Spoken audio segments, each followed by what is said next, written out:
Alright, so we are on. So, I honestly cannot believe this.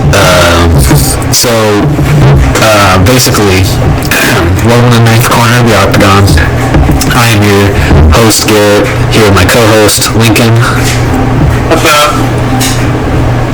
So basically, this whole week has been more of a roller coaster than all the previous weeks we've been covering so far. It's about time we covered something newsworthy, and if this whole week hasn't been just history in the making, I don't know what will be. Yeah, it's like, okay, so when did this all start? This basically all started like the day last week's episode went up on Saturday, I'm pretty sure. Like immediately after. Like as soon as that video went up, it was immediately irrelevant. Yeah. Well, it didn't even matter. Why were we even trying? Well, I mean, like, irrelevant in the sense of it was the news covering speculation, because at that time, stuff like Tony Ferguson and Justin Gaethje was all speculation. If you guys haven't seen last week's episode, you might as well go check that out, because that provides a lot of the context leading into this week's episode. So, I don't know if you have a clear-cut series of events that have taken place. I think I've got an inkling. I don't know if you want to try your hand at giving the viewers a little taste of what was going on. So, pretty much, we were speculating that they were just going to cancel the whole event. And we didn't know if they were going to be able to find a location or if they were going to fly to even or not. And then right after we did that, we were just sitting around, and then there's some more speculation rumors went around that had absolutely nothing to do with anything, but we tried to just wait and see what was going to happen. Pretty much. All of a sudden, Justin Gaethje, Tony Ferguson was out. And while we're going with that, Dana White's just like, oh yeah, find an island. Yeah.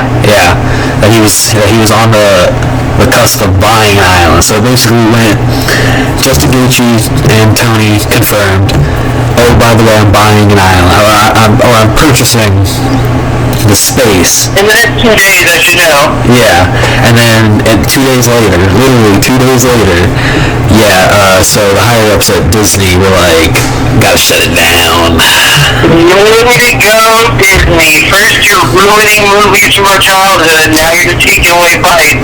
Yeah, well, I mean, apparently it wasn't just Disney. Apparently it was ESPN and everything. Well, I mean, ESPN kind of falls under the whole Disney thing. Yeah, but they have their own execs that run it, but they do answer to everybody at Disney. Yeah. Everybody's going to answer to Disney eventually. Yeah. Well, I pulled up an article basically talking about how because the idea was news had leaked, the media had leaked information on where the fights were going to be taking place before Dana White officially announced what was happening.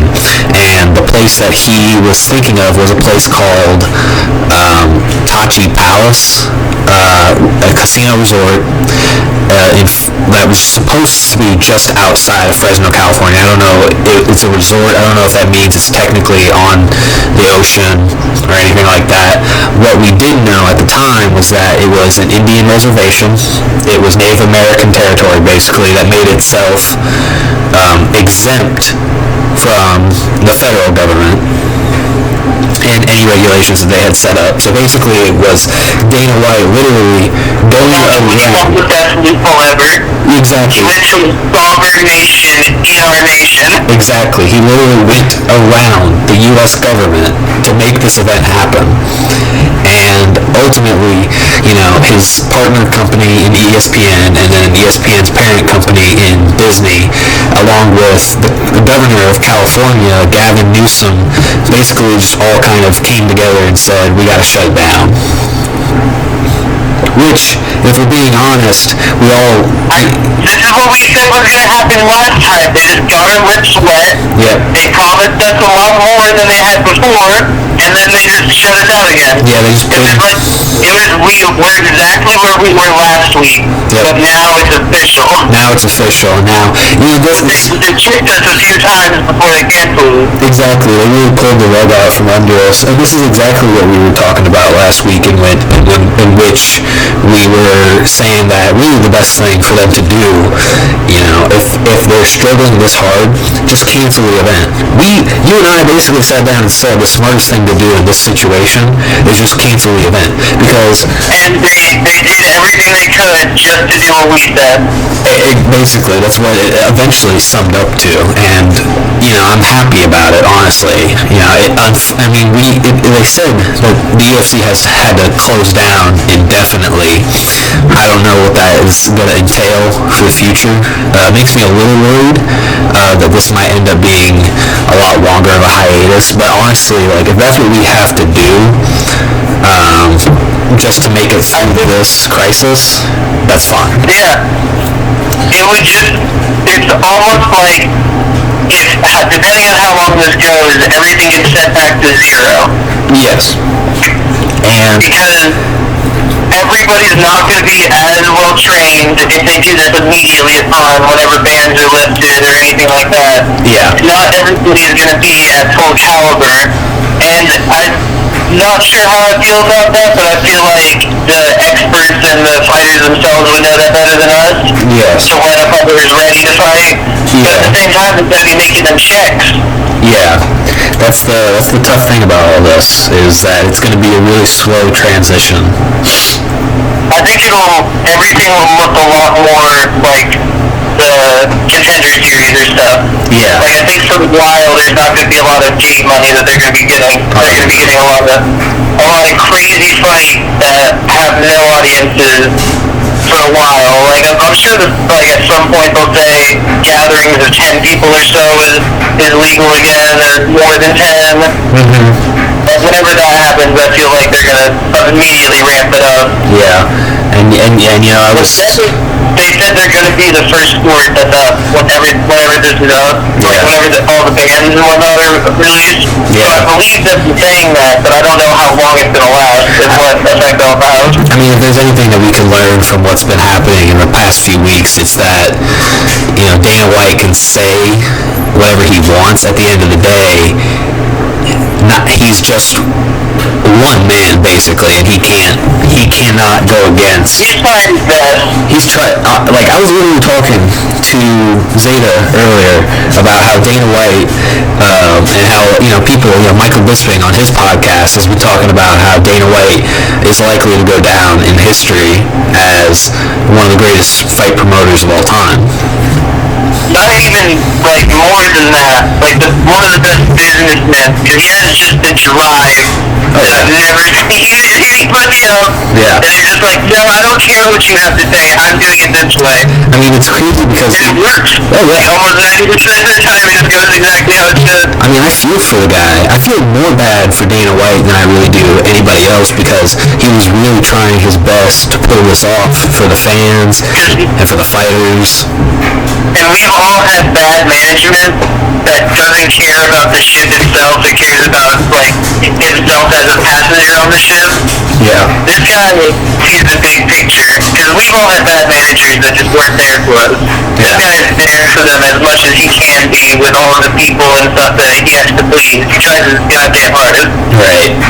And, it's just, back when we were all wondering where he was going to do this, even when it got to the point where we were debating even some of the most outlandish things,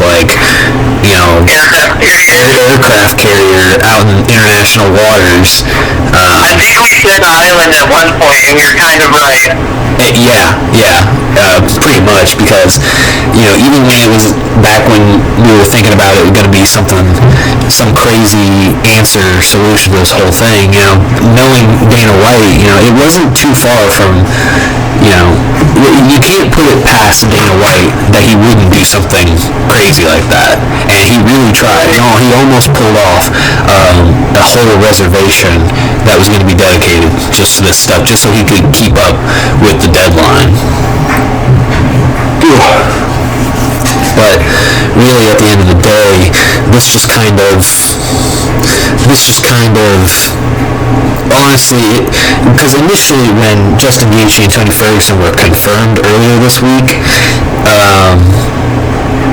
it kind of set in motion this idea of, okay, well, if Justin Gaethje wins, it throws the whole Khabib and Tony fight out of whack, and, then Gaethje... What? There's a part of the timeline I forgot, actually. What's that? So, I'm sorry to cut you off and bring it back to this, but I thought this was an interesting point to bring up. So, earlier today, or maybe yesterday night, there was also that Rose Namajunas had to pull out, right? Yes, yeah, that was right before that's when I knew it was all real. Like, when that fight got canceled, I was like, alright, there's only 4 or 5 on the main card. One's already gone. Yep. And, I don't think that they're going to be allowed to do it, or they're just going to cancel outright, because maybe one guy cancels and one fighter cancels, a female fighter in this case, but one fighter cancels, maybe another fighter's going to pull out, and then another. Yeah. So that's what I thought that was a thing to bring up, because that one I was actually more excited about than Tony Gaethje, because Rose is my favorite. Yes. And that was something that, I was really excited for that too, because if you remember, the Rose Namajunas Jessica Andrade first fight, that was like the first event that I had watched with you. You remember that? Yeah. When it was the one where everybody we wanted to win lost. Yeah, because that was Anderson Silva. I was just like, I distinctly remember the main card, because I was just like, Jose Aldo was fighting, and he was fighting actually Alexander, who's the new champion of the featherweight division. Yes. And and then there was Anderson Silva fighting Cannonier, and then there was Rose versus Andrade, and everybody that I had picked to win, it was more out of fandom than it was actual skill set and what they had been doing at the time, except for Rose, because Rose was dominating the fight. Yeah, Rose I was just like, out of all of them, this is the one that's gonna win. I know it. Rose is gonna kill her. Nope. She was dominating the fight, and then got spiked to her head, and I still think that move should be illegal.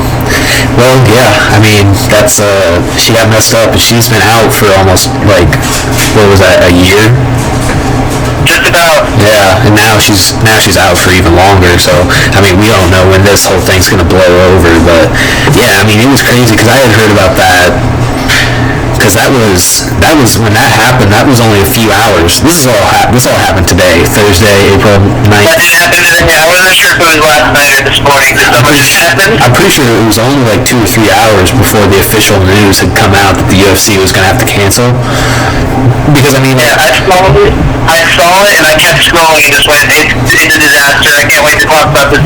Just talk about this later, because I thought something might happen tomorrow, or closer to the event than this far out. Right. Especially after they made all the announcements and all that. I thought there would be a few days of just, maybe this will keep going, and then a week will go by, and then we're like, they haven't said it's not happening, and then a week before, a few days before they cancel it. Yeah. I wasn't expecting to announce all this stuff, take us to the tippy top of the roller coaster, and then go, it's not happening. Yeah. And then I go, that's what I thought.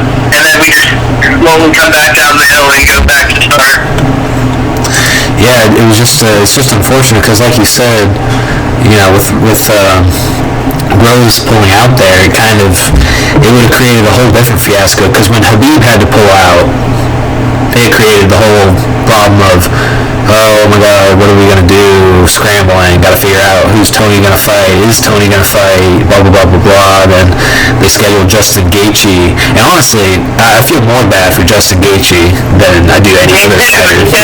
He had one day of really hard training, and then goes, you're mine.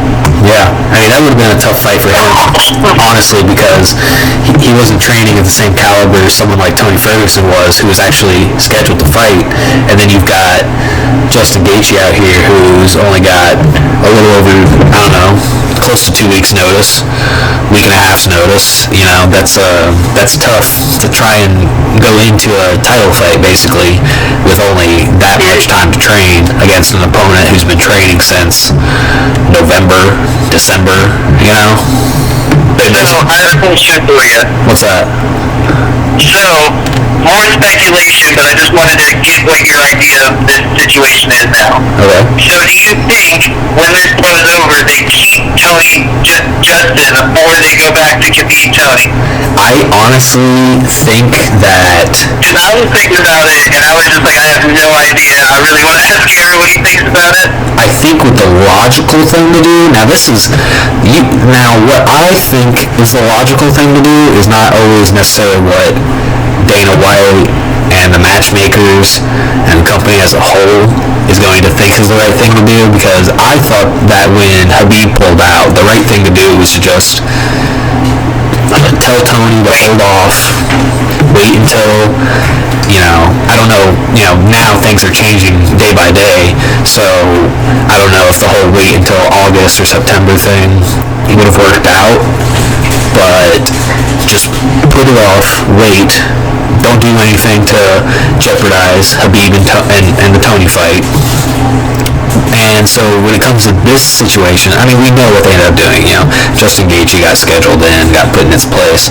But now I think that the whole reason that they did that in the first place was to just have a badass card.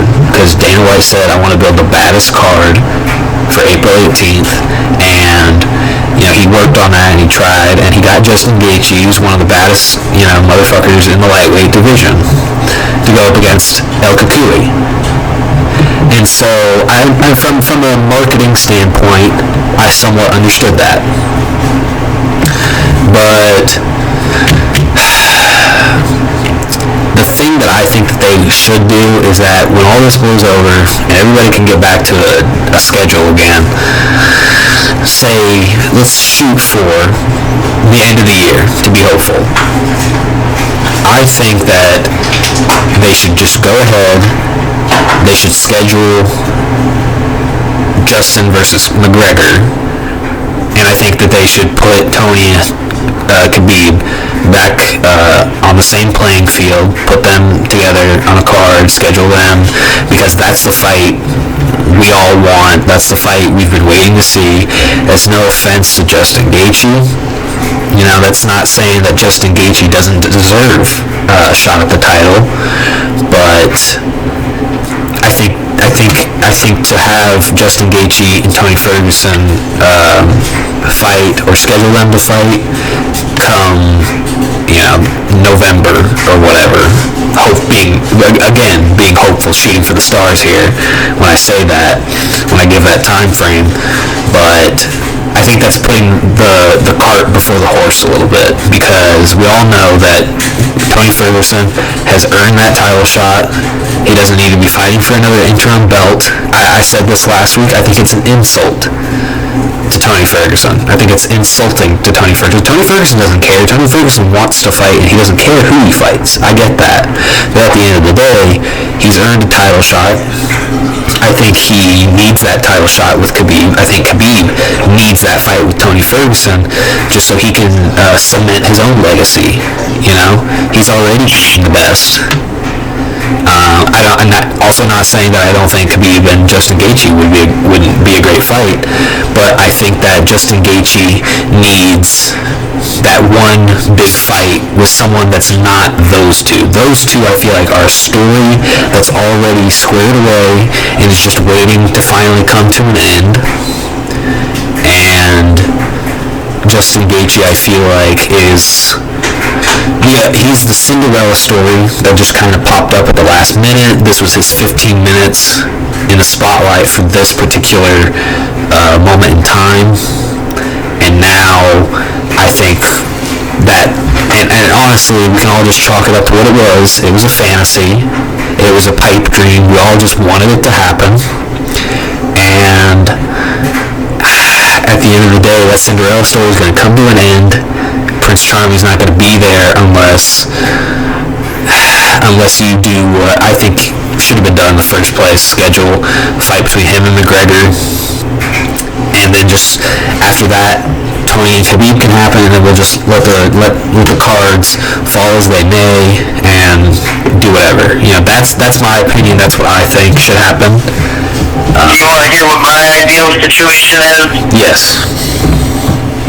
As a fan of Justin, but also a fan of Khabib, I think the best thing to happen is to reschedule Tony and Khabib. I agree with that, and have that as the main event, and have the co-main Justin and Connor, Okay. so that the winner of both fights will be in tip-top shape around the same time, so that we can just have that squared away, and we have so many other good things that were happening in the UFC, so many other rivalries and storylines that have to be finished, and I'm tired of this one not being finished. Yes. And I want it the sixth time to be the charm, but every time I feel like I've talked about it other times, but this one is seriously just doomed to never exist. Right. It's just one of those things that always got away from us, like sporting events that went the wrong way, any kind of football reference enter here, but like just that one that you never quite got and that you were always upset about. Like John Jones versus Anderson Silva, when they were both young. It's like when Silva was moving up to light heavyweight for a while and then went back down to middleweight to defend the belt and got knocked out, and then he just went on his thing. If they had both fought at that time, it was never scheduled this many times or anything like that. Yeah. But like it's just one of those where you would love to have seen it, and then they were both younger and both just killing people. And it's just one of those. I think the MMA gods just know that we want it that bad that they're just not going to give it to us. True. But I mean, it's one of those anime fights that you just always wanted, like Boo versus Goku. You just knew it was gonna go down, but it never. It took like 300 episodes to get there, but eventually it happened. Exactly, and I think that's really the demeanor we have to approach it with. We have to be patient, really. I think is the biggest thing here is we just have to be patient, and it'll happen. It'll happen when it happens. We don't have to force it, and I think that's some of the big mistakes that the UFC has been making when it comes to this, because it is such a big fight that I think they get a little bit panicky, they get a little finicky with how they handle it as a situation as a whole, and I think they ultimately end up making mistakes. I'm not saying that just engaging Tony Ferguson was a mistake. I think it was risky, and it could have potentially led to a mistake, and I think that it was just risky, and I think that this is something that's so delicate that you don't need to take risks with it, and I think that's ultimately why Dana White he's really been antagonized this entire time. He's been portrayed as, different people have looked at it different ways. People like us, some of the professionals, Michael Bisping again comes to mind as someone who just really reveres Dana White as someone who's got a true dedication to the sport, to the fans, to the fighters, and he wanted to make this thing happen. But at the end of the day, as an objective observer and an analyst for this entire thing overall, it's like, okay, I have to admit to myself, I have to put my own fantasies, my own wants and desires aside and think about the safety for everyone involved.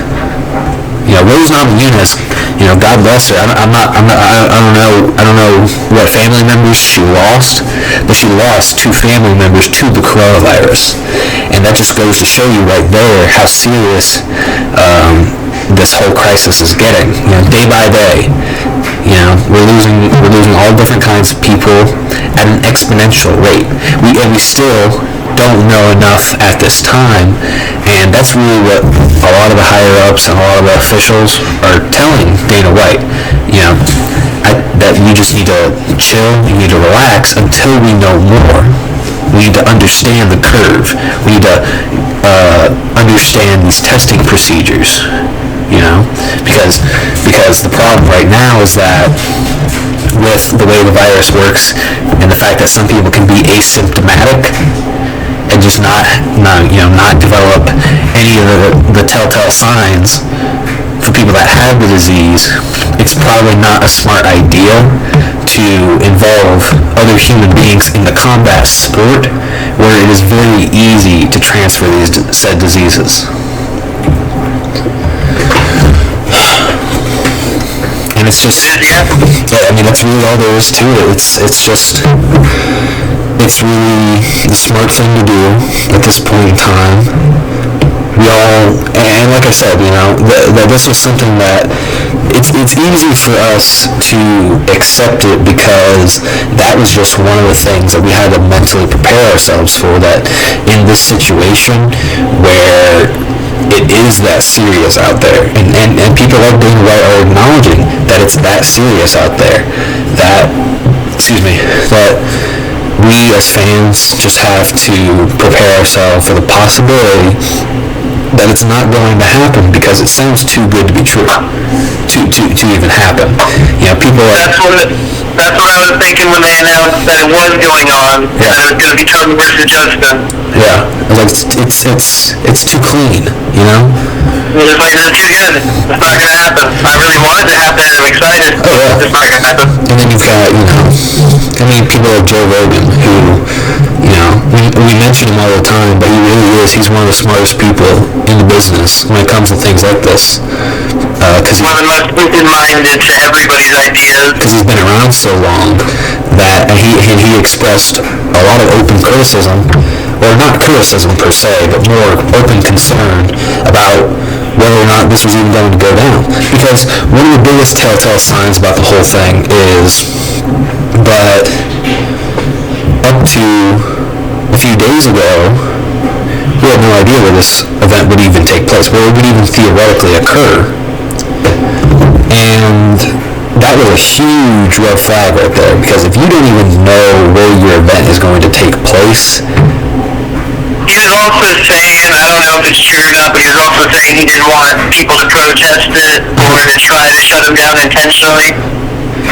Well, I mean, at the end of the day, you know, like, obviously you don't want that, but if that's a risk for your event, it's different. It's not like back in the old days when people would protest UFC events or MMA events in general because they were, you know, human cockfighting, you know, circuits or anything like that. This is a case where you could be potentially exposing uninfected people to a very serious virus, regardless of whether those people experience any of the ailments that come with that, but just the fact that you could be exposing them to something and then they could be exposing someone else to the same thing, and then that leading to possible deaths or serious hospitalizations for an already overwhelmed medical, you know, services that we have out there right now.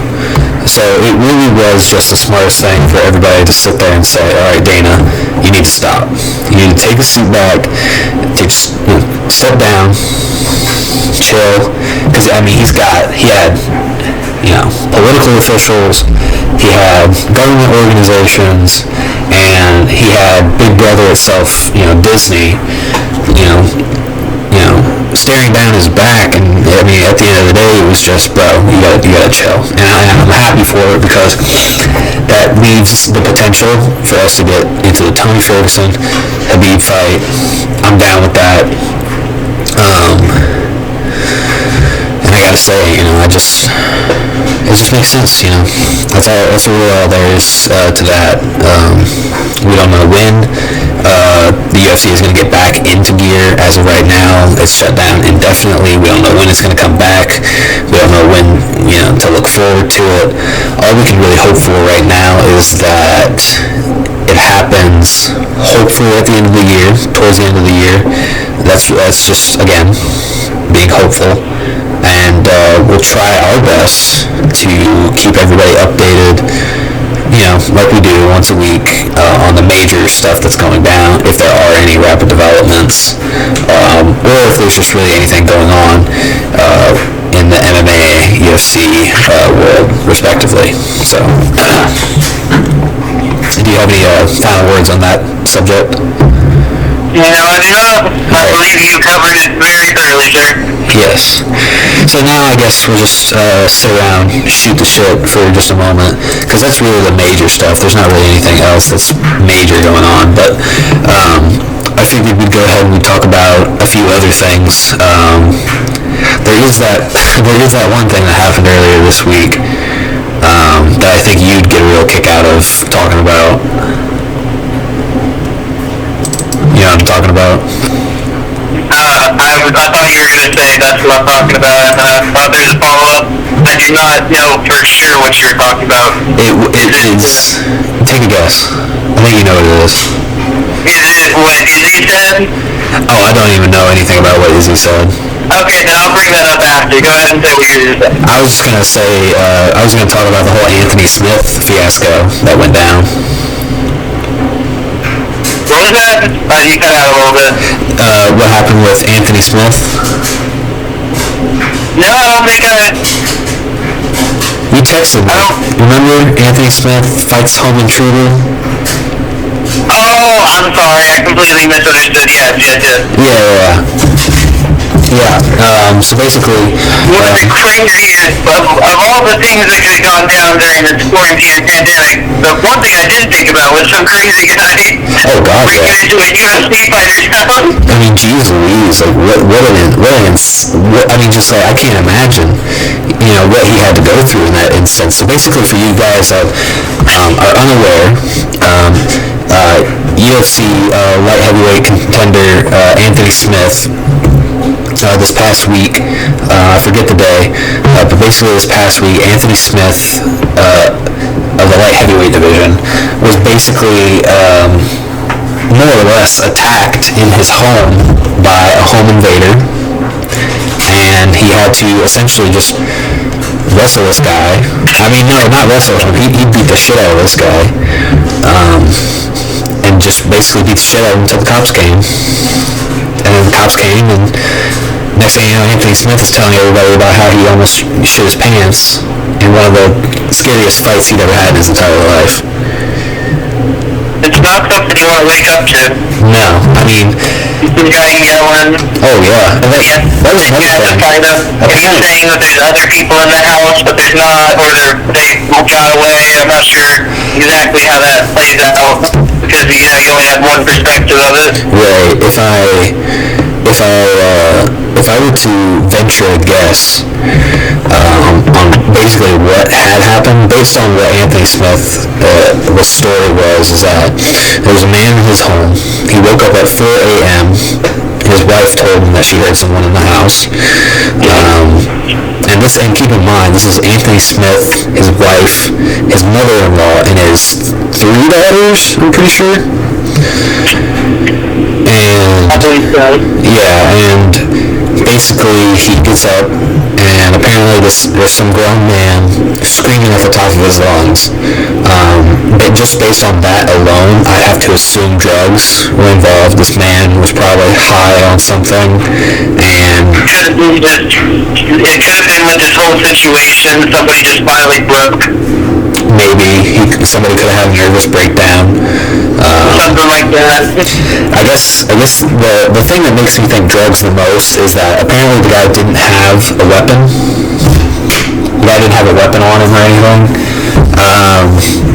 Which is really lucky if you think about it. Anthony Smith is really lucky that some drugged up lunatic screaming his head off didn't come into his house in the middle of the night and start stabbing him and his kids.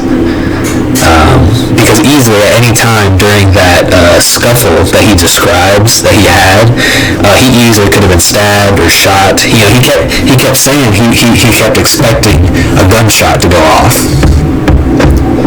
Because which is one of the scariest things that you could ever think of. Yeah, and then what's even crazier that I think is for me, the most terrifying thing about that whole situation was that, and this is another reason I assume either drugs or alcohol of some kind were involved, because Anthony Smith is just wailing on this guy, and this is a trained professional fighter, just manhandling this dude. And I mean, he's apparently, according to Anthony Smith, he's elbowing this guy in the face, and he just keeps struggling. He just keeps fighting. Anthony Smith is kicking him, he's kneeing him, he's wrestling him around, and the guy just keeps, wailing and writhing. And to me, that's kind of like an indication of like, okay, the guy is clearly in another dimension right now, doesn't even fully understand what's going on, or maybe he does and he's just wiling out like somebody on PCP or something like that. And for Anthony Smith, that's got to be scary to think, because in his normal day, in his professional life, his job is to put other people away. But when he does that in that case, it's in front of an audience, in front of cameras. There's a referee involved. Exactly. It's not, oh, I gotta fight this guy There's somebody screaming in my house and it's 4 a.m. and I just woke up and I'm dazed. Yeah, and there's the threat that this guy might have a weapon of some kind. I mean, it's scary. Very. It's one of the scariest scenarios that you can find yourself in. Yeah, because it's like when he's in the Octagon, he's doing it for a paycheck. He knows he's not going to get seriously injured because the referee is there, the cameras are there, there's cutmen, there's doctors, there's all of this stuff. He doesn't have to worry about beating the shit out of the guy he's fighting and then continue to exert himself, beat the shit out of him, blah, blah, blah, blah, until the cops get there. In this situation where a home invader is coming into your house, you have to be afraid of not just your own life, but he's basically fighting for his family now, because it's just all that's between this lunatic and his 3 daughters, his wife, his mother-in-law, all these women in his house is him. And I can't even imagine, and apparently when the cops finally, got there, real quick, apparently his mother-in-law came up to him while he was fighting this home invader and hands him a kitchen knife, and even when Anthony Smith is holding a kitchen knife to this guy's throat or whatever, he's still wiling out. And I mean, it's another thing that is just indicative of some sort of mind-altering thing that guy went through, whether it be drugs, alcohol, mental breakdown, whatever the case. I mean, it really is impressive. Anthony Smith handled that the way he handled it, without a second thought, is out there defending his home and his family, and was able to do so for as long as it took for the cops to get there. Crazy.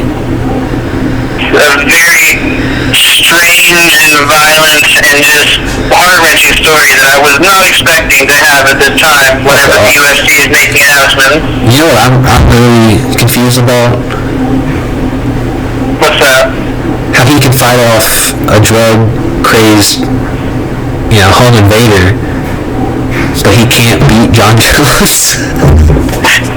That is the worst thing to think of right now. Did he pull John Jones' head? Yeah.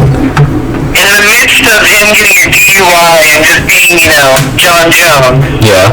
And then this happening, he tweets, "That dude wouldn't walk out of my house." Oh no. Yeah, just tweets it. Meanwhile, he just got out on bail or whatever, and he just, that guy would not walk out of my house. Wow.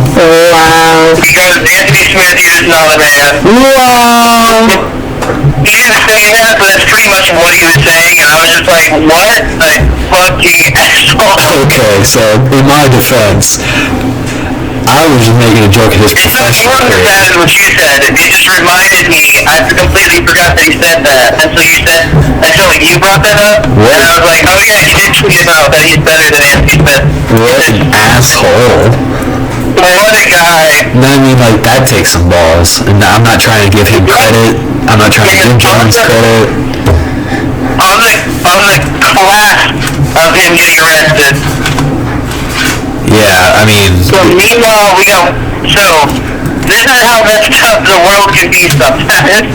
We got John Jones, who's always just doing John Jones things, but he can beat everybody. Yeah. And Anthony Smith, who is just doing exactly what he should do most of the time in his life, and just winning, losing here and there, going up against John Jones, going all 5 rounds with John Jones while John Jones is cheating, and then get a home invader come and almost try to do something to his family or whatnot, or have a mental breakdown, or just confused as to what's going on, right? And having to fight that guy off.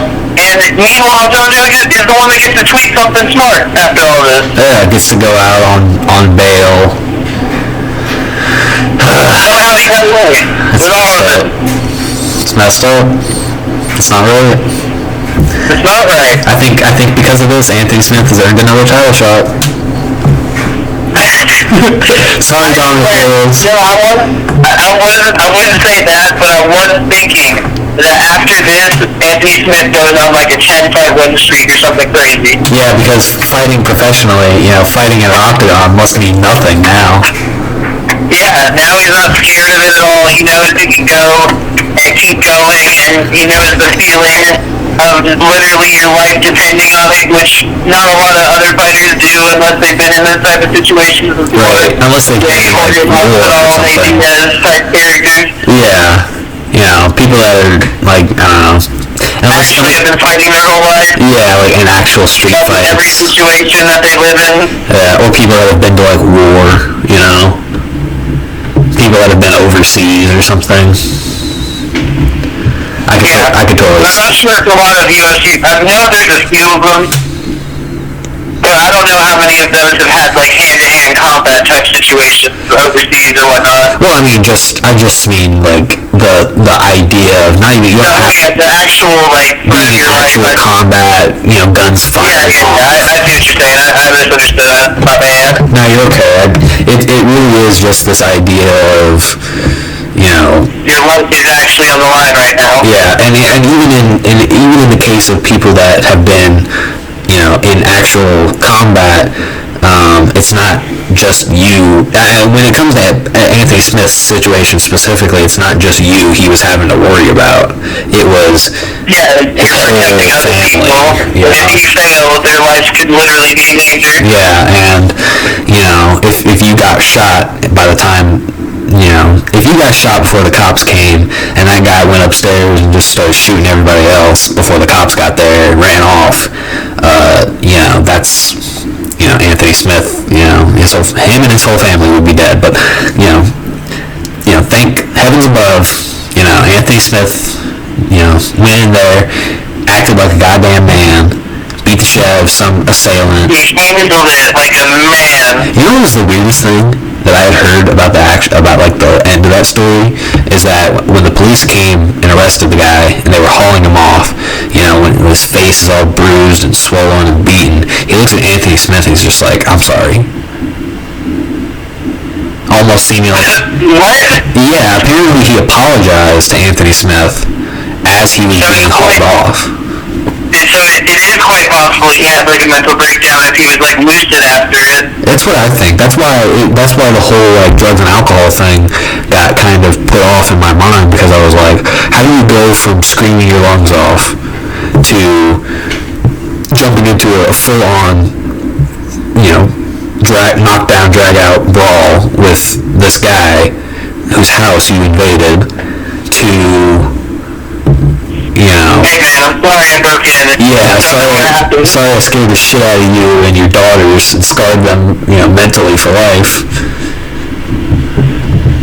Yeah, it was odd. It's a very odd situation. Yeah, I don't know what to make of that. The times are bringing the crazy out of all of us. True, but yeah. So the only other thing I have on my agenda that I had saved for this show today specifically was something that's a little bit more grounded. It's not worldwide pandemics. It's not assailants breaking into people's houses. It was actually just some brief. It was really the only thing I thought was fitting for the show is Cody Garbrandt has been talking about potentially dropping to flyweight. I saw that, and I was actually pretty excited about that announcement. Yeah, it's actually kind of interesting. I don't know what to make of that because, well, right now I know Garbrandt is on like a 3-fight losing streak. He's been getting knocked out left and right. I know you told me, and I looked out, and I read this article about his kidney problems he's been having. And I know that it was these said kidney problems that were the main reason he had to pull out with the fight that he had scheduled, I think in March, something like that. I can't remember when it was scheduled, but it got canceled because of said kidney failure. Not kidney failure, he'd be dead, but you know what I mean. And yeah, I mean, I'm interested to see Cody Garbrandt, fighting again.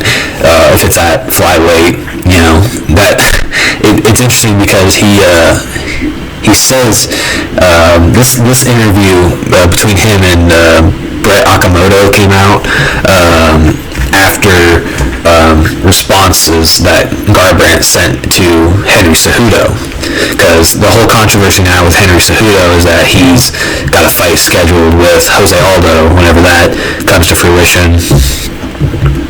And the controversy there is, Jose Aldo is coming off of a loss to Marlon Moraes, so why the heck is he getting a title shot? And Cody Garbrandt is basically responding to Henry Cejudo saying, well, something about how it started with Garbrandt coming down to flyweight, Henry Cejudo talking about how he's been knocked out like 3 times, and Cody Garbrandt firing back saying, well, if all it takes to get a title shot with you is to come off of a loss, I might as well just keep losing. So, I mean, Cody Garbrandt, he's a real guy. He lets all that stuff fall off his back, and apparently he's recovered enough from his kidney problems that he's able to come back whenever he does come back, and he says he's going to be coming back, better and stronger than ever. So, we'll see, I guess, with that. Well, I think I was pretty excited to hear. Yeah, I'm intrigued. I don't know. Usually when people have medical issues like this, it's really hard for them to really make a comeback and really do anything, because a couple of different examples of people who had serious injuries come to mind. GSP famously has had to ultimately retire due to ulcers. He's had serious ulcer problems. There's obviously famously Dominic Cruz, opponent of Garbrandt's, who has had to pull out from years of fighting just because of his knee injuries that he's had in both legs, mind you. Garbrandt is also, I don't want to say that that's what's happening. I don't want to say he's suffering from a career-ending medical problem, but that is something that I worry about, because if you have to pull out of fights because of said medical problem, and it's something that you're struggling with in camp, and it's hurting you in terms of your weight cuts, because when it comes to those internal organs, and you start making those drastic changes to your body like that hurts, and that's obviously, it makes me just a little worried, because I like Garbrandt. He's a cool cat. I like what he does. I like how he fights. Team alpha male for life. I'm all about it. I'm all about it. But yeah, we'll see. We'll see what this move to flyweight does for the man, and all the luck to him in the future. Did you hear about possibly Jose Aldo versus Dominic Cruz? Oh, no, I didn't hear about that. Is that just another one of those speculation things? Yeah, it's another one of those speculation things, but it's one of those things where not Jose Aldo versus Dominic Cruz, but Dominic Cruz would replace Jose Aldo against Henry Cejudo. Okay. But like Dominic Cruz has been doing interviews and such about it, so I don't know if anything's changed since they canceled this event. Right. I know there's been rumors that Dominic Cruz is looking to return. Yeah, so they had like been doing interviews, like the Megan O'Leary interviews and stuff like that, and he was saying that they were pretty much like about to sign the contract. But with this being canceled, I'm sure that will get pushed back, or they'll just rebooking somebody else. You know, it's interesting you say that. That reminds me of what's been going on with Stipe, about how I think it was 2 weeks ago. I don't think it was last week. I think it was 2 weeks ago on the show we were talking about DC, possibility for DC versus Stipe 3. Yeah. And apparently how Stipe has come out now recently and has been like, I'm not even trying to worry about fighting right now. And how on the other hand, you had DC who was only worried about getting this fight with Stipe, and now Stipe is basically on the other end of the spectrum, just like, I'm not even trying to worry about training, I'm not trying to worry about fighting, I'm not trying to worry about any of that until all this global pandemic crises, whatever, eventually just blows over. And it makes sense because he's also a firefighter still, right? I'm pretty sure. Yeah, he is, and that's why I completely respect his decision, because he's doing exactly what he should be doing. Right, he's just like every other person in emergency medical services and, you know, anything of that sort, anything that fits in that category.